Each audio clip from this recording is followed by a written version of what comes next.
En tout cas, on est heureux de faire ce premier webinaire Wasati et d'avoir choisi l'eau parce que l'eau est un problème assez important.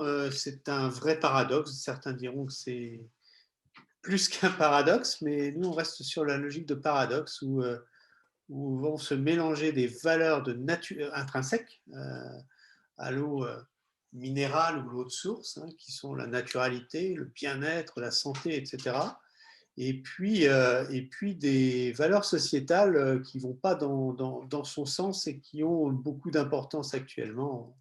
On le verra tout à l'heure. Donc, on était content de commencer par ce sujet assez difficile et particulièrement intéressant pour illustrer l'alignement qu'on doit avoir entre valeurs sociétales, valeurs intrinsèques et offres produits. Donc pour ça, on est quatre aujourd'hui. On est quatre aujourd'hui grâce à Henri Perret, qui est le fondateur de Wasati et qui va vous dire en quelques mots qui est Wasati ou qu'est-ce que cette société. Bonjour à tous et bienvenue. Merci de nous accorder un peu de votre temps. Donc, je suis Henri Perret, un ancien consultant ou plutôt ce qu'on appelait un analyste, c'est-à-dire un chercheur pour Forrester Research, qui est une société de prospective américaine qui fait de la prospective IT et de la prospective marketing. Et j'ai eu l'honneur de créer un groupe de 20 chercheurs sur 300 chercheurs autour justement des nouvelles valeurs de consommation il y a une dizaine d'années pour Forrester Research. J'ai quitté Forrester Research en 2019, mi-2019, et avec 4 associés, data scientists, dont Martin Catio, qui, je pense, est là, bien qu'il soit basé au Brésil, nous a rejoints pour essayer de créer justement une nouvelle recherche et une nouvelle manière d'aborder et de comprendre ces valeurs sociétales. Voilà, c'est comme ça qu'est né Wasati, Consumers Values Research, c'est-à-dire que l'on fait de la recherche autour des valeurs des consommateurs et on essaye de fournir par des outils qui utilisent beaucoup l'intelligence artificielle, c'est pour ça qu'il y a des data scientists, pour fournir des outils pratiques et même très pratiques pour essayer de tuner ou benchmarker ou regarder quels sont les messages communiqués. Et demain, nous allons sortir d'autres outils qui seront plutôt autour de comment fournir la preuve aux consommateurs de vos engagements. Voilà un peu notre raison d'être. Et puis, ben, j'ai la chance d'être entouré d'un certain nombre d'experts, d'experts sur des marchés, d'experts en communication, en stratégie. Et donc, je passe la parole à Clarence Michel, qui est un de ces experts, qui a rejoint Wasati pour emmener cette recherche auprès des industriels, des entreprises. À toi, Clarence. Merci beaucoup, Henri. Alors, comme tu l'as bien dit, oui, moi j'ai été séduit par les recherches quand j'ai commencé à assister à tes conférences, quand on a été mis en contact sur les réseaux sociaux, que j'ai compris petit à petit un peu du potentiel qu'il y avait derrière l'idée Wasati. De mon côté, j'étais dans une ancienne vie un communicant, aujourd'hui plus un consultant sur ces problématiques de valeur, d'identité, de raison d'être, de société à mission. Et donc, je me suis inscrit naturellement dans ce processus et j'en suis heureux. Et aujourd'hui, donc, on va se focaliser sur un domaine en particulier. J'espère que ça va intéresser tout le monde. Et je laisse la parole à Fanny. Eh bien, pour ma part, j'ai eu la chance de rencontrer Henri via l'association des conférenciers, la FCP. Nous avons animé ensemble des ateliers sur les valeurs. Et puis, ben, on s'entendait tellement bien. C'est vraiment une relation d'amour, de relation, de passion. Et du coup, on a eu envie d'aller plus loin. Et donc, j'ai rejoint toute cette merveilleuse équipe. Et j'ai eu la chance de pouvoir expérimenter Wasati, les outils actuellement déjà disponibles au sein d'une TPE qui s'appelle Kala et vous en parler. Quant à moi, Thierry Coulmin, mon métier, c'est le marketing. Et en effet, là encore, c'est une heureuse rencontre que permettent les réseaux sociaux. On a pu discuter, les réseaux sociaux et Zoom en plus, on a pu discuter longuement avec Henri au deuxième semestre de l'année dernière, et on a vu qu'on avait des idées communes et que sa vision était totalement importante, mais vraiment fondamentale même pour une vision marketing. C'est-à-dire que le marketing, il a plein d'outils pour s'affirmer, pour apporter sa méthodologie, mais l'intelligence artificielle, couplée à de la data, apporte une autre façon de voir que simplement les études. Et en plus, si c'est porté par une vision d'un humain qui a des intentions et des intentions sur les valeurs sociétales, eh bien, ça peut faire beaucoup de bien et renouveler réellement la façon d'aborder les produits, les valeurs, comme je disais tout à l'heure, sociétales et les valeurs intrinsèques. Bien, eh bien, nous allons commencer et rentrer dans le vif du sujet. Pourquoi on a dit 2025, les valeurs de l'eau en bouteille seront-elles suffisamment fortes? C'est ce que je disais en introduction, c'est un vrai paradoxe. Il y a un réel problème qui existe depuis un certain temps, mais qui est en train de se focaliser actuellement entre ces valeurs intrinsèques dont je parlais tout à l'heure, naturalité, bien-être, santé, etc. Et puis les valeurs sociétales de plus en plus pesantes, et pesantes dans le sens que ces valeurs sociétales, là, c'est par exemple le 7e continent, c'est les problèmes du plastique, plus des problèmes d'accessibilité à l'eau pour tout le monde, etc., qu'on va développer derrière. Et bien cette dualité dans un marché qui est en train de commencer à se tasser un peu, bien devient de plus en plus prégnant.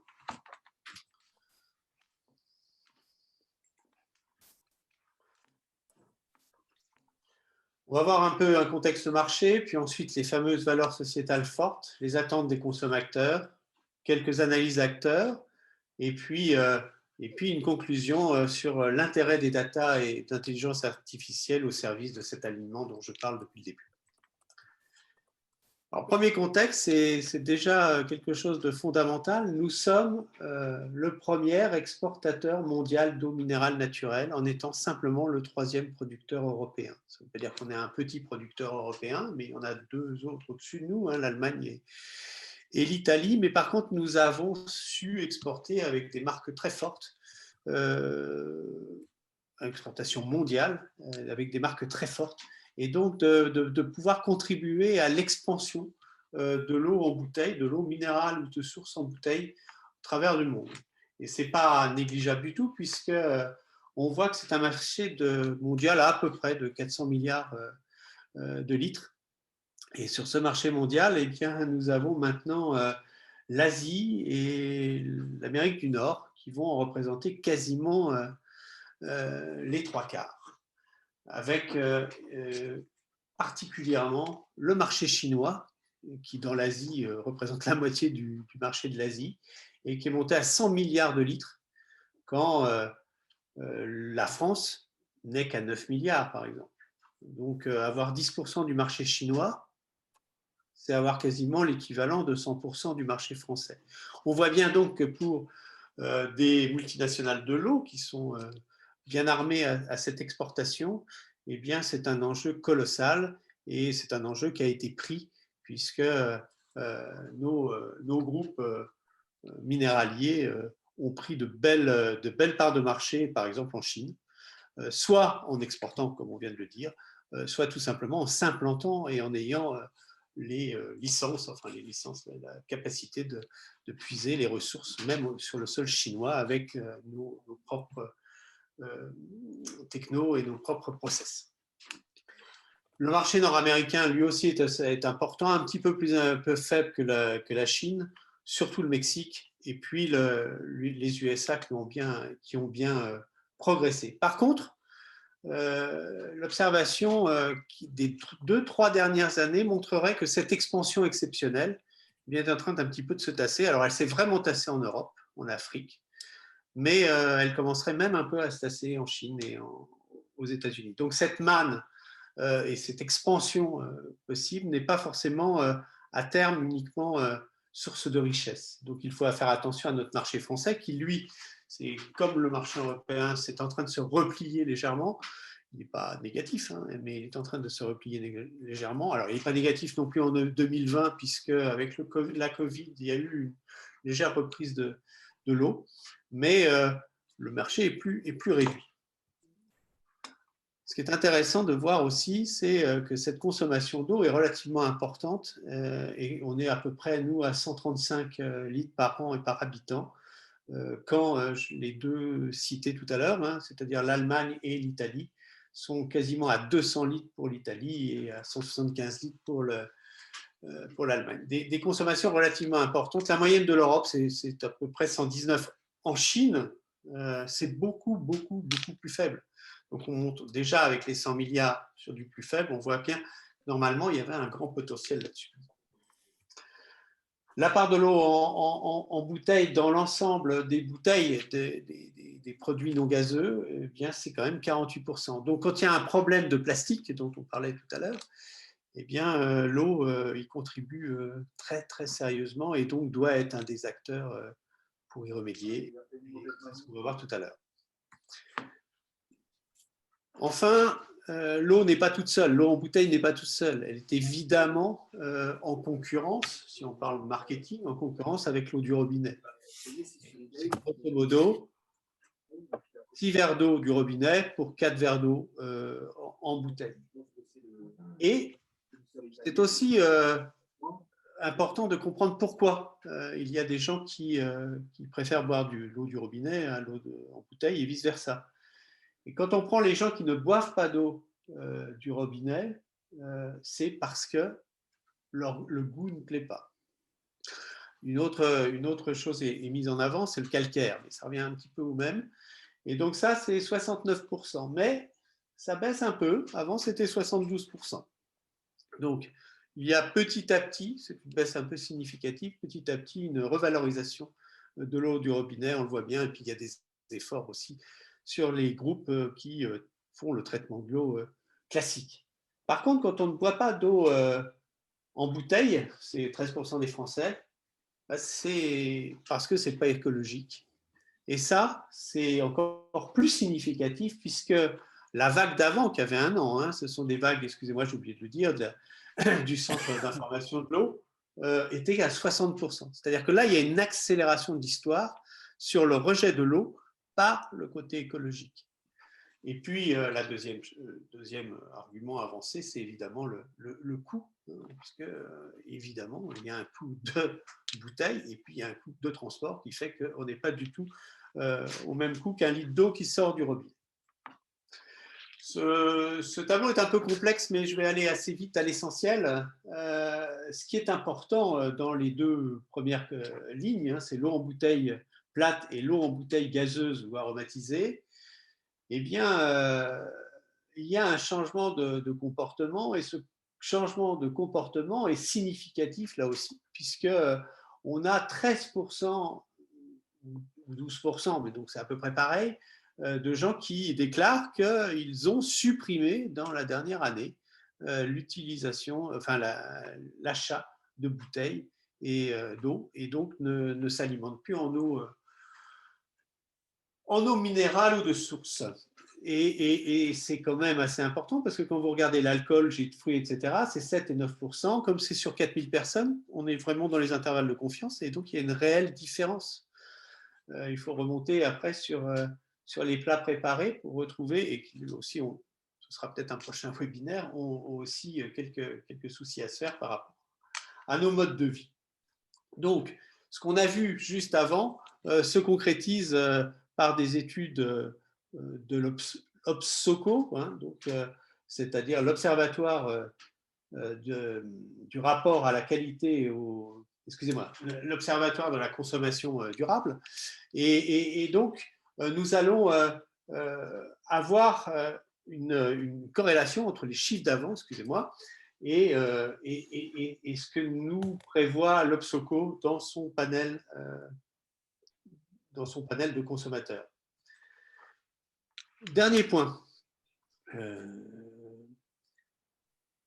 les menaces en fait qui existent sur le marché de l'eau en bouteille, eh bien on les a là par les questions qui ont été posées. Utilisez-vous une gourde? on se rend compte que 34% répondent que oui régulièrement et 18 occasionnellement. Donc, ce qui veut dire que dans la gourde, on peut y mettre de l'eau minérale, certes, mais on risque d'y mettre aussi beaucoup d'eau du robinet. Utilisez-vous une carafe filtrante? Certes, ce n'est plus que 16%, mais c'est une avancée par rapport à avant. On voit bien qu'il y a un changement qui s'est fait. Et puis, ces fameuses machines à eau pétillante qui restent encore marginales, mais qui, sur le marché de l'eau pétillante, ont un impact de plus en plus important. Enfin, je finirai là par entre guillemets, presque une bonne nouvelle par rapport à ces menaces. C'est que quand on étudie aussi dans la population, eh bien, on se rend assez vite compte quand on fait des mappings de ce type-là, toujours l'Obsoco qui l'a fait, eh bien que, en fait, le recyclage du plastique, le recyclage des bouteilles plastiques est un des moyens d'améliorer évidemment l'environnement et est très efficace et très facile à faire.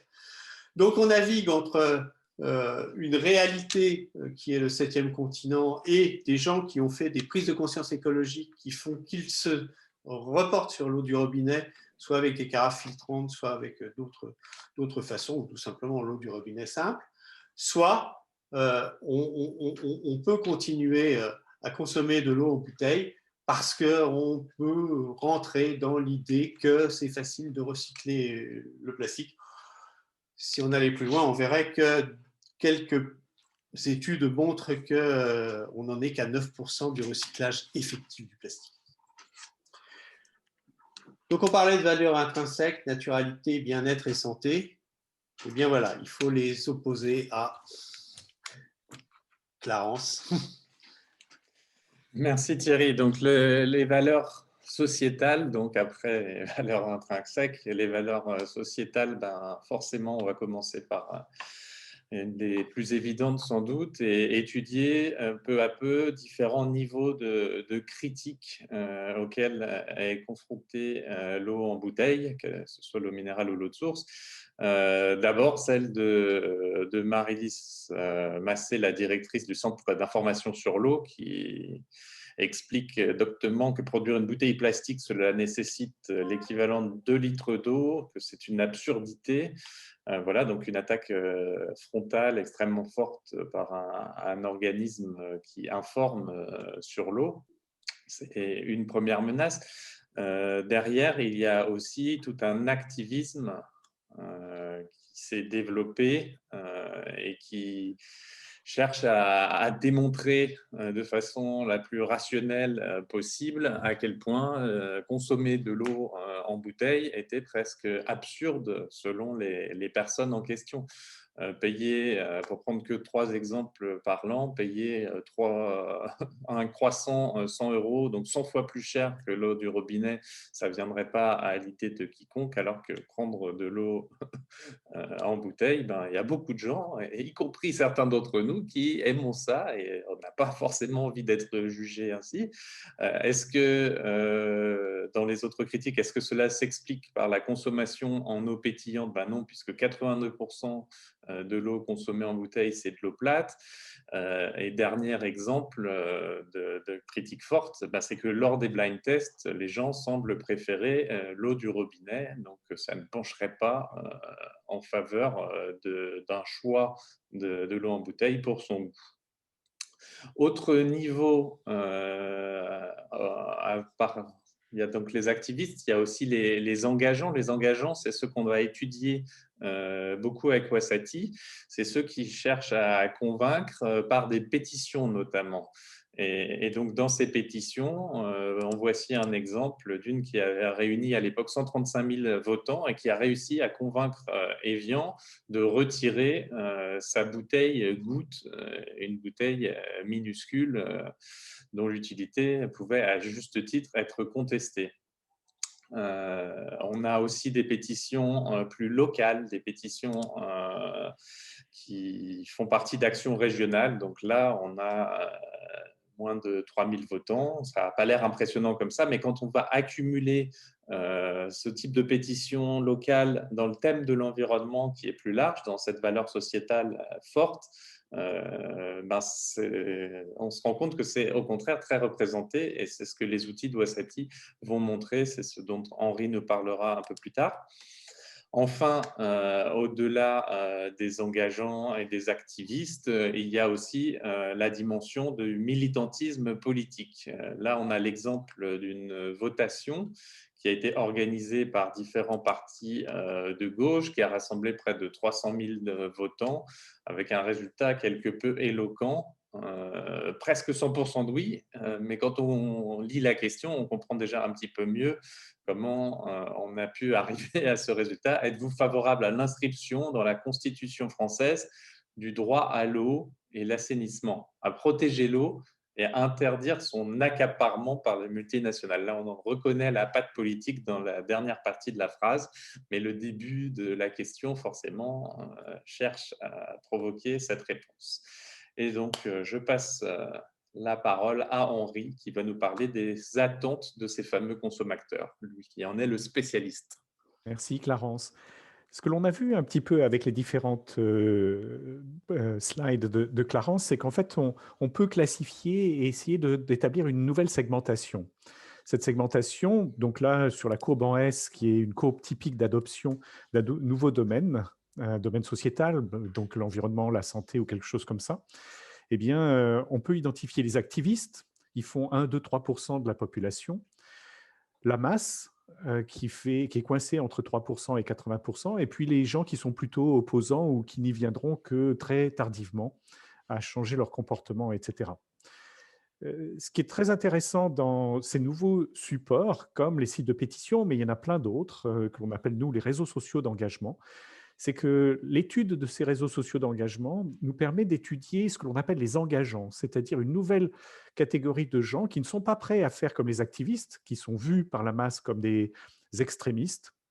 Hein, on ne vote pas pour les écologistes, pourtant on aimerait bien que ça s'améliore l'écologie. Pourquoi? Parce qu'on a trop peur qu'ils prennent des décisions qui souvent ils n'assument pas. Ils disent non, c'est la faute des autres, non, etc. etc. Non, mais pourquoi on ne vote pas pour les écologistes? C'est tout simplement parce qu'on a très peur qu'ils nous empêchent de prendre notre voiture. Et si c'est bien, effectivement, là où il y a beaucoup de transports en commun, je vous garantis, moi qui suis né dans le Massif central, que ce serait bien impossible d'avoir une vie à peu près normale sans voiture dans le Massif central. Donc, ce qui nous intéresse, nous, c'est plutôt ces engageants qui, groupés avec les activistes, peuvent monter à 10%. Et on sait, par l'étude des mouvements de foule, que 10, 15, 19 ou 23% sont des points de bascule, sont potentiellement ce qui va permettre le passage à la masse. Et ces engageants, eh bien, ils cherchent plutôt des solutions plus consensuelles, plus pragmatiques. Ils montrent le chemin à la masse de quelque chose qui pourrait être un changement plus global pour la société. Et c'est ça qui nous intéresse dans les études que nous fournissons et qui étudient beaucoup plus que juste la tendance, qui vont très profondément dans c'est quoi la tendance de chaque domaine sociétal.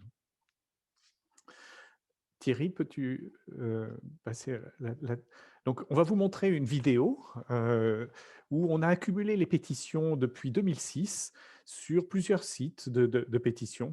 Tu peux la lancer, Thierry. Où on voit apparaître au fur et à mesure du temps un certain nombre de sujets. Donc, vous voyez apparaître là l'environnement et puis petit à petit la justice, etc. Et on va avoir comme ça un espèce de mix entre des valeurs dites traditionnelles, les valeurs comme la justice, les droits des femmes, le droit de l'enfance qui font partie des droits humains, mais aussi un mix avec des domaines beaucoup plus sociétaux qui sont exprimés typiquement par Greta Thunberg quand elle dit ben, « moi je veux bien vos valeurs traditionnelles, mais résolvez-moi le problème de la pollution ou résolvez-moi le problème du climat ». Eh bien, c'est ces jeunes qui, effectivement, se construisent un système de valeurs différemment grâce aux réseaux sociaux et qui commencent à s'exprimer ou à exprimer un certain nombre de volontés. Donc, vous voyez que le sujet protection animale devient très fort. Ça, c'est plutôt une valeur sociétale, mais c'est mixé avec des valeurs beaucoup plus traditionnelles comme la justice ou la culture citoyenneté. L'environnement est monté à la 4e position. Il a été pendant très longtemps en 6e, 7e. Il est apparu et il a commencé à s'amplifier avec la COP 21. Vous avez la santé qui prend une grande importance avec la Covid, mais qui globalement reste quand même dans le deuxième groupe, la justice économique, la protection animale. En fait, ce graphique vous montre comment évolue non seulement le total des pétitions, qui est de votants, qui représente quand même 300 millions de votants à peu près, ou de votes parmi ces pétitions. Donc ça permet de classer les sujets, de voir un petit peu comment ils évoluent, comment ils prennent de l'importance. Ça, c'est typiquement une courbe de tendance que nous sortons avec nos études et nos données. Ce qui est plus important, là, on va pas voilà. Ce qui est plus important, c'est qu'on va plus loin que de juste donner les tendances, que l'on retrouve aussi avec les sites qui font des études de sondage ou bien ce qui est fait aussi sur le social listening. Ça, on utilise les mêmes technologies de social listening, sauf qu'on va beaucoup plus loin. Par exemple, sur le domaine de l'environnement, on retrouve les mots-clés et les mots-clés les plus cités parmi toutes les pétitions qui ont été regroupées. Donc, c'est l'intelligence artificielle qui va déterminer les domaines sociétaux et qui, en plus, derrière, va nous dire à quoi correspondent ces domaines sociétaux, quels sont les mots qui sont les plus souvent, alors ce n'est pas seulement plus souvent, mais qui sont les plus appropriés pour déterminer en fait ce domaine sociétal. Eh bien, on voit que ça parle de l'eau, mais pas de l'eau des océans, pas de l'eau lointaine, de l'eau de la commune, de la zone, de l'environnement, du site. Mais ça parle aussi, le domaine environnement, d'antennes, de déchets, de pollution. Vous voyez que ces mots viennent un petit peu après. Ça parle aussi de forêt, de risques, d'agriculture, de villages, d'éoliennes. Donc, vous voyez que quand on commence à parler de l'eau, très rapidement, on va être associé à cette notion d'environnement. Et donc, on peut déterminer que le consomme-acteur de l'environnement, voilà les sujets auxquels il s'intéresse. Voilà les mots aussi que l'on doit utiliser dans la communication pour lui parler et que ça ait du sens.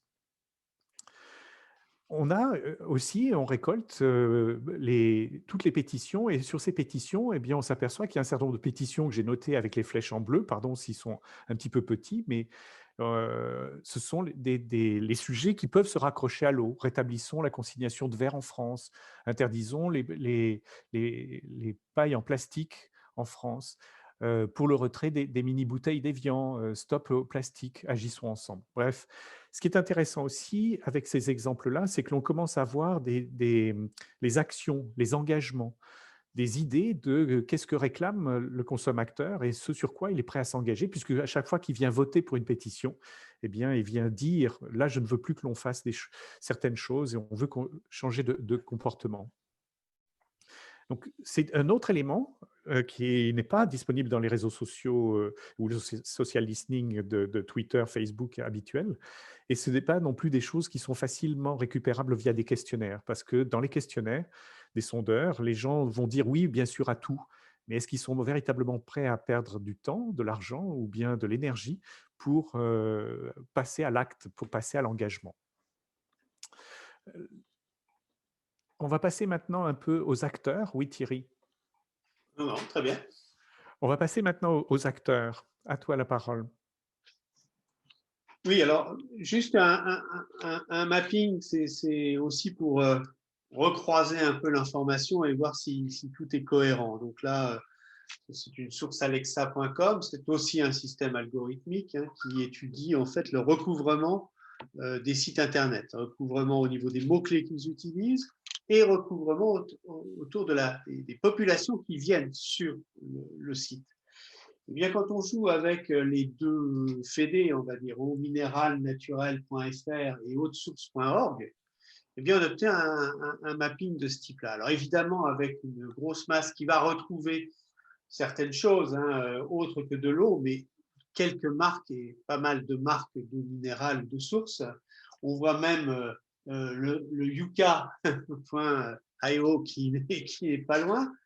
Mais surtout, ce qui était intéressant, et ça revient bien dans la logique environnementale dont on a parlé, c'est-à-dire deux groupes qui se sont distingués. Un groupe qui est autour de la filtration ou des bonbonnes d'eau. Ce n'est pas des bonbonnes d'eau, c'est vraiment les fontaines à eau qui prennent de l'eau du robinet, qui les refiltrent, etc. Et on retrouve pas mal de ces acteurs ici. Et puis ici, eh bien, des sites sur le recyclage des déchets. Donc on voit bien on voit bien les tendances, on voit bien que la bouteille est relativement attaquée, ça on s'en doutait, mais ça se confirme par tous les secteurs et tous les indicateurs, avec d'une part les eaux refiltrées directement du robinet, et là aussi au niveau industriel, c'est-à-dire ça rentre dans nos entreprises, et puis le recyclage des déchets. Alors au niveau des acteurs, eh bien 3 plus 1 groupe, hein, on va dire, qui vont représenter 80%, un peu même un peu plus que 80% du marché. Évidemment, il y a des acteurs encore indépendants, mais qui sont d'une part le groupe Alma, où vous avez leur principale marque sur la gauche de cristalline à Chambon, évidemment Danone, évidemment Nestlé, et puis le groupe Au'Jeu, qui a des marques qui sont connues, hein, qui ont fait pas mal de pubs telles que Kézak, ou qui sont connues régionalement, étant rennais, Planquette est à 2 pas d'ici. Voilà. Alors, au niveau des acteurs, eh bien, on va vous parler, enfin, je repasse la parole à Henri, qui va vous dire un petit peu comment on peut analyser leur valeur sociétale. Donc, je vous ai montré un peu précédemment les études que l'on faisait, le résultat des études de l'analyse des pétitions et de regroupement par l'intelligence artificielle de ces fameuses pétitions. On a essayé avec un site web avec l'équipe de développeurs nous avons développé, qui s'appelle aligning.wasati.com et que vous pouvez utiliser et que je vous engage à utiliser. C'est un site web qui permet de comprendre quels sont les messages qui sont passés dans une page d'engagement. Alors, ce n'est pas valable pour tout le site web, mais c'est valable pour les pages d'engagement, c'est-à-dire les pages qui montrent ce sur quoi vous voulez vous engager. Et à partir de là, on obtient des graphiques, tu peux nous montrer Thierry, où on a analysé un acteur, là en l'occurrence, et qui parle, un premier qui parle de l'environnement, pratiquement à 100%, un deuxième qui parle d'environnement, mais aussi un peu de vie locale, un troisième qui parle d'environnement et puis de protection animale, mais dès qu'on a des chiffres en dessous de 10%, c'est plus tout à fait significatif. Et ça, c'est vraiment quelque chose que l'on voit. On peut dire que 80% des marques qui ont des sites web avec une page d'engagement parlent d'environnement. Et donc, le problème, c'est comment fait-on pour se discerner, se différencier, essayer de parler, bien sûr, de l'eau, bien sûr, de naturalité, bien sûr, de santé, mais on voit bien que la santé, elle n'apparaît pas obligatoirement. Vous en avez un acteur, un seul, qui parle vraiment de la santé. Et ça, c'est visible, effectivement, sur sa page d'engagement grâce à nos outils. Mais sinon, il n'y en a vraiment aucun autre ne parle véritablement de santé, ou en tout cas, la perception de ce fameux consommateur n'est pas bonne. Les autres marques ne parlent pas ou très peu de santé. Donc, je ne vous dirai pas quel est le point com ou quel est l'acteur qui est derrière, mais je vous engage à faire des tests, d'aller chercher les pages d'engagement de ces acteurs-là et puis de tester sur notre site qui est en bêta. Avec le contexte sociétal. Une autre marque, mais vous voyez qu'il n'y a que 2 marques qui arrivent à se différencier, une autre marque va parler du droit des femmes. C'est vraiment très symptomatique et ça, c'est quelque chose que l'on va voir de plus en plus. Nous pensons, chez Wasati, avec le groupe d'experts, que si on veut se différencier dans la durée et pour de nombreuses années, c'est pour ça qu'on parlait un peu de 2025, il faudra de plus en plus réfléchir à son positionnement et son positionnement différenciant, pas uniquement de clamer les mêmes choses que tout le monde autour de l'environnement. Hors de ça, ça sera de plus en plus difficile dans un marché qui se réduit, comme on a pu le voir dans les changements de consommation. On a vu par exemple dans l'habillement, dans d'autres domaines où les marchés qui se contraignent comme ça, ce qui va être recherché de plus en plus pour différencier par le consommateur, c'est justement ces différences de valeur, d'engagement et de montrer cet engagement, non seulement de le clamer dans un site web, mais demain d'en apporter les preuves et de montrer l'impact que l'on génère par ces engagements, non plus uniquement sur le truc bateau, l'environnement, ok, c'est l'eau, etc., mais sur des choses qui sont à côté, qui nous différencient et qui permettent de dire, eh bien, voilà ce que l'on apporte à ces consommateurs. Un dernier domaine qui sort un petit peu de ça. Ce que je vous ai montré là, c'était des contextes sociétaux et des marques qui ont des pages d'engagement en français et qui comparent donc avec le contexte sociétal français.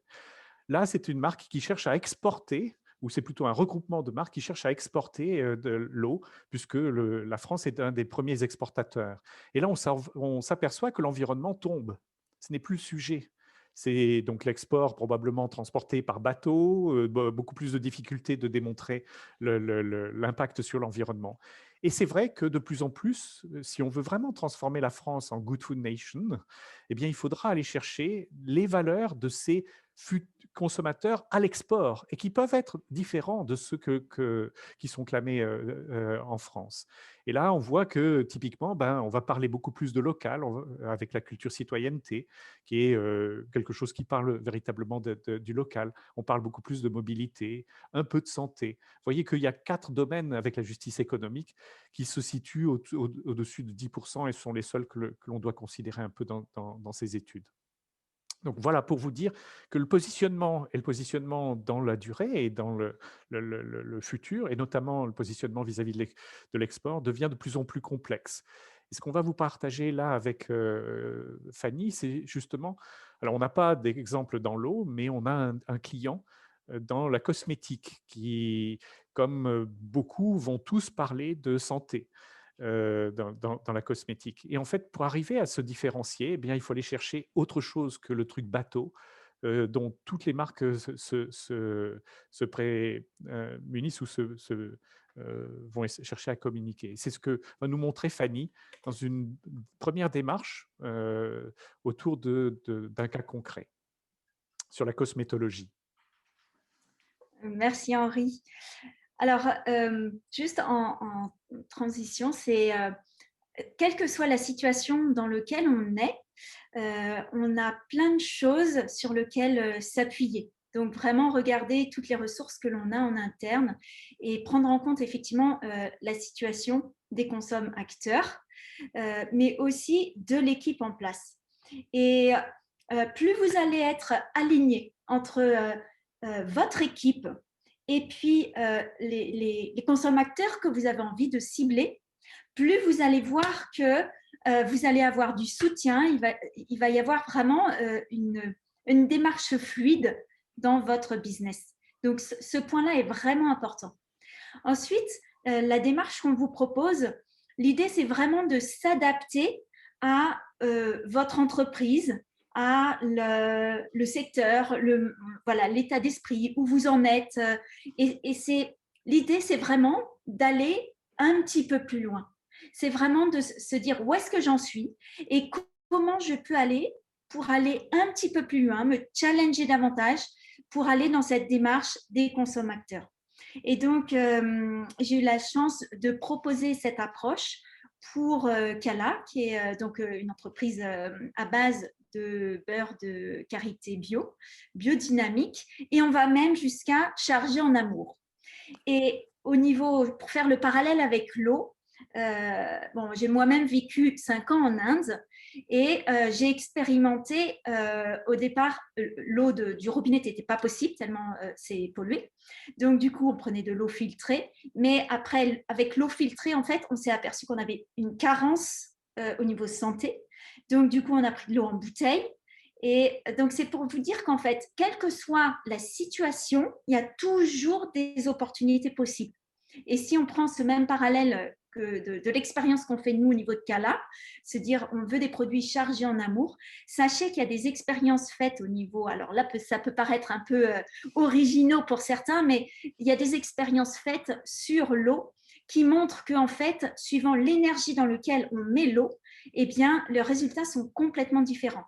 Et donc, du coup, comme la plupart des produits, par exemple les produits de soins, eh bien, sont à base d'eau, ou nous-mêmes, nous sommes à base d'eau, et bien, suivant l'énergie dans laquelle on met, eh bien, les résultats ne vont pas être du tout les mêmes.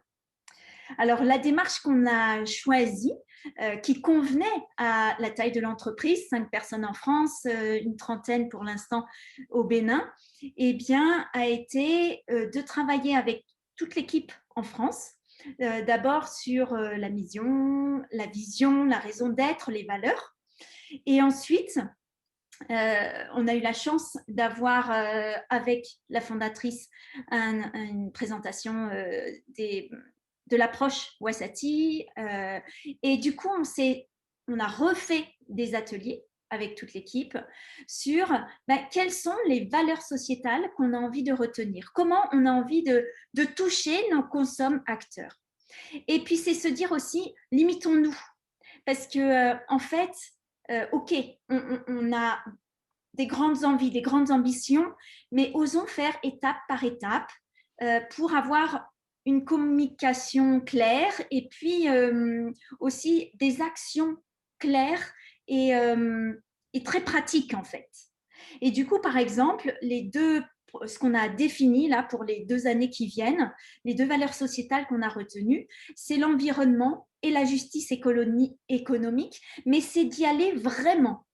Et donc, du coup, l'étape suivante, ça a été, une fois qu'on avait retenu avec l'équipe ces valeurs sociétales. Alors, ce qui a été très intéressant, c'est que dans l'équipe, vous avez aussi bien des gens comme moi très engagés, parce que dans cette entreprise, j'ai le rôle de Chief Ethics et Governance Officer, donc très engagés, peut-être même un peu activiste sur certains côtés.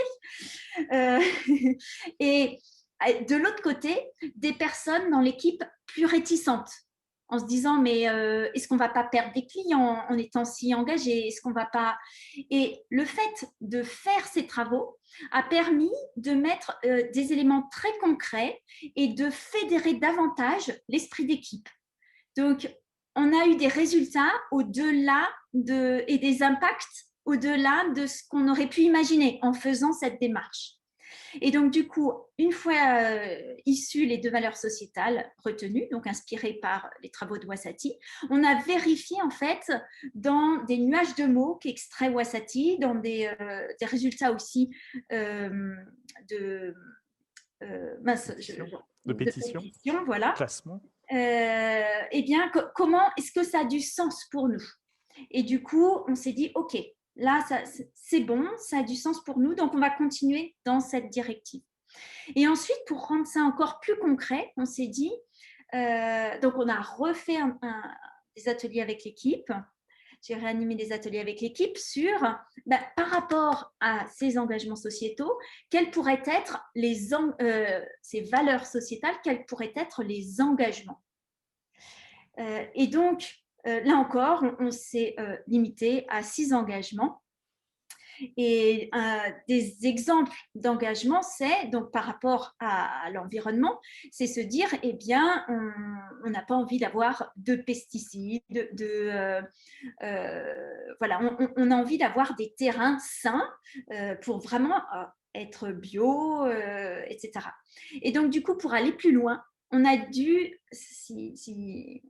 aller dans l'étape suivante, qui était de définir concrètement des indicateurs. Comment allons-nous mesurer que oui, nous allons respecter nos engagements? Et donc là, par exemple, sur l'environnement, eh bien, un exemple d'indicateur concret, c'est OK, nous, on n'achète ni pesticides, ni insecticides, ni herbicides, mais aussi on veut un engagement de l'État, parce que dans cette zone, il n'y a que l'État qui fait de l'épandage. Donc, tous les 3 mois, on va retourner sur la société d'épandage, définir avec eux les limites de notre terrain élargi et s'assurer qu'il y a 0 épandage sur toutes ces matières sur nos terrains. Donc, ça veut dire quoi? C'est que ça nous a challengés. Jamais on n'aurait imaginé ça. Et en même temps, du coup, ça va faire réfléchir l'État. Parce que le Bénin est encore un pays assez bio et avec très peu de dynamique de ce type-là. Mais du coup, ça les sensibilise encore plus. Parce que ce qu'il faut voir, c'est que derrière, après, il y a toute notre deuxième valeur sociétale retenue, c'est la justice économique. Et donc, en fait, le fait de payer les femmes qui récoltent le karité là-bas, si c'est bio, eh bien, du coup, on les paye 2 fois plus. Et ensuite, comme il y a aussi toute une dynamique de commerce équitable, eh bien, il y a toute une dynamique aussi de paiement pour une boîte commune pour ces femmes qui vont elles-mêmes choisir, se prendre en charge, responsables et monter un projet. Donc, c'est se dire, quels que soient les sujets que l'on a à traiter, on peut vraiment se challenger et aller au-delà pour répondre davantage aux consommateurs.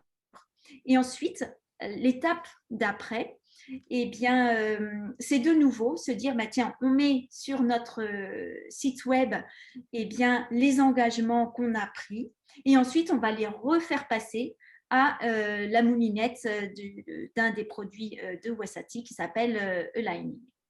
Alors, ce que je peux vous partager comme retour d'expérience, c'est que il y a un impact très concret. Ça nous a permis de définir nos engagements, d'être plus clairs vis-à-vis de nos consommateurs. Mais ça nous a permis aussi d'avoir des impacts, comme je disais tout à l'heure, qu'on n'a pas du tout mesuré que c'était possible. Donc, c'est à la fois nous challenger nous-mêmes, à la fois fédérer davantage l'équipe et montrer que ces idées d'activistes, ben, ce n'est pas que du délire en fait.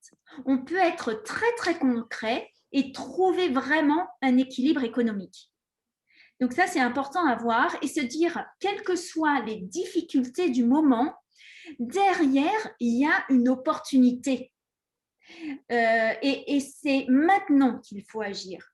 Ce n'est pas en attendant demain. Je vous reprends l'exemple, par exemple, de Kodak. Ils avaient une solution sur les nouvelles formes de photos qui allaient venir, mais ils n'ont pas osé. Donc, nous, on est là aussi pour vous donner la force d'oser. On est conscient que vous avez, on a parfois la courbe, le gros de votre marché qui est voilà, la vache à lait, mais préparez demain. Et ça, c'est maintenant qu'il faut le faire. Et là, nous, on peut vous aider. Donc voilà, c'est vraiment ça le message que j'ai envie de vous faire passer. Et en petite anecdote aussi sur mon côté très activiste par rapport à l'eau, eh bien, sachez que au niveau créativité, il y a des choses incroyables qui peuvent être faites. Aujourd'hui, par exemple, il y a des bonbonnes spécifiques qui existent avec de l'eau réénergisée. Donc, il y a tout un nouveau marché qui se crée.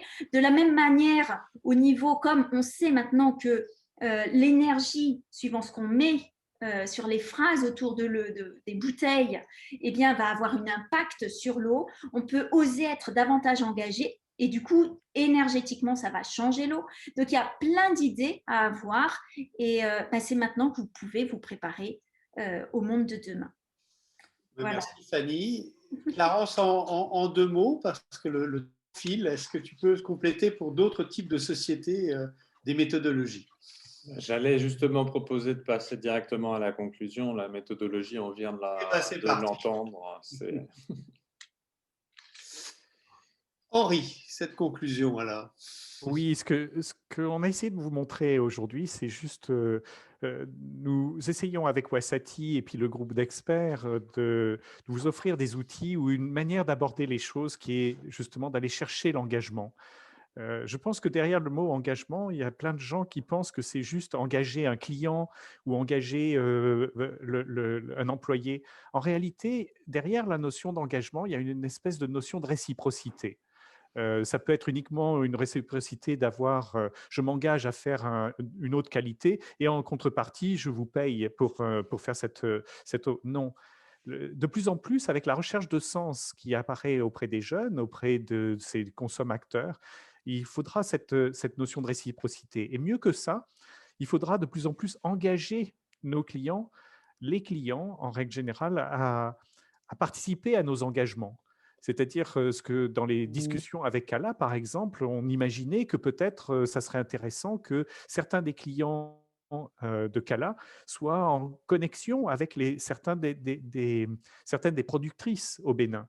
Et donc de faire des échanges comme ça, de savoir-faire, des échanges d'utilisation, des échanges de recettes, des échanges de ah tiens, vous utilisez ci comme ça, etc. Et en fait, je pense que c'est cette notion-là d'engagement qu'il faut que l'on ait en tête pour que les entreprises, à terme, deviennent de plus en plus, non pas uniquement carbone zéro et donc juste neutre, entre guillemets, neutre sur la consommation d'eau, on en a parlé, de la consommation électrique, on en a parlé, etc., mais de plus en plus réparatrices. et d'impliquer ces consommateurs dans cette notion de devenir entreprise réparatrice. Donc, en conclusion, ce que nous offrons chez Wasati, c'est la capacité de faire des études personnalisées pour chacun des acteurs de l'eau, en allant chercher et en mettant en adéquation à la fois des positionnements possibles et à la fois des choses qui sont réclamées par le consommateur, et d'essayer de trouver cet alignement qui permet d'engager mieux et qui permet cette réciprocité d'engagement. Ce que nous offrons, c'est donc de l'expertise, de l'évolution des tendances, mais aussi une analyse beaucoup plus détaillée des mots-clés, un certain nombre de choses comme une innovation que l'on essaye d'introduire, que l'on appelle la courbe de tension. Tout ça, c'est issu de recherches sociologiques qui font que des événements produisent des émotions. Nous, on arrive à détecter les émotions, mais les émotions toutes seules, non mises en parallèle par rapport à des systèmes de valeurs, ne produisent pas l'engagement, ne produisent pas l'achat, ne produisent pas véritablement ce que vous aimeriez qu'on achète plus votre marque pour vos engagements. Nous, ce que l'on va chercher, c'est justement des nouvelles technologies qui nous permettent de caractériser les domaines en tension, et donc de dire si ça vaut la peine quelque part de s'impliquer dans tel ou tel engagement ou dans tel ou tel domaine de valeur. Voilà un petit peu pour conclure.